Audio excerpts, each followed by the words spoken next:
لیکن دا روجه د دروغو نم دا د باطلو کارونو نم دا د لغو او بې فایدې کارونو نم ده چې په موبایل کې ګیمونه کوي لغو کارونه کوي داسې کوي داسې شي دا روجه د دې لپاره ولکه وایي زه پرې روجه پاس کوم تجربه وکړئ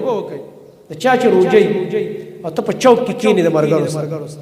او په حجرو کې کښېنې د کسانو سره په څنګه چل کېږي د ژبې حفاظت کولی شي نه شي کولی که ته ځان ډېر ټینګ کې خو یو ټکی به خامخا وي او که بیخي څه ونه وی نو اورې خو یې که نه خلک ګډې وډې وي ته یې اورې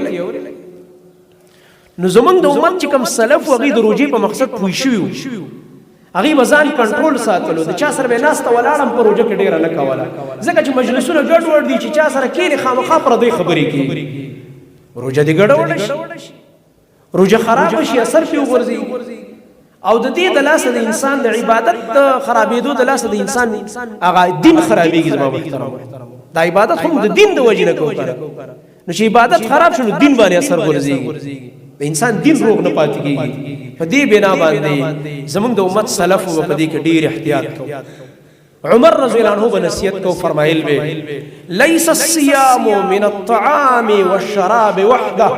اے ملګرو روجه وی صرف دا نه ده چې یوازې ځان ساتي د خوراک او د څښاک نه ولکنه من الکذب والباطل واللغو والحلف لیکن دا روجه د دروغو نم دا د باطلو کارونو نم دا د لغو او بې فایدې کارونو نم ده چې په موبایل کې ګیمونه کوي لغو کارونه کوي داسې کوي داسې شي دا روجه د دې لپاره ولکه وایي زه پرې روجه پاس کوم روجه دې پاس نه کړه روجه دې خرابه کړه داسې وایه روجه کې د عبث کارونه وکړه د کې ذکر پکار و د کې تلاوت پکار و د کې بندګي پکار او قسمونه به پکې نه کوي بعضې سړی قسم خور یو وخت قسمونه خوري لګي دومره پورې عمر رضی الله عنه فرمایي احتیاط کوه چې بې ځایه قسمونه ونه خورې ته د دې نه دا خپله ژبه محفوظ وساته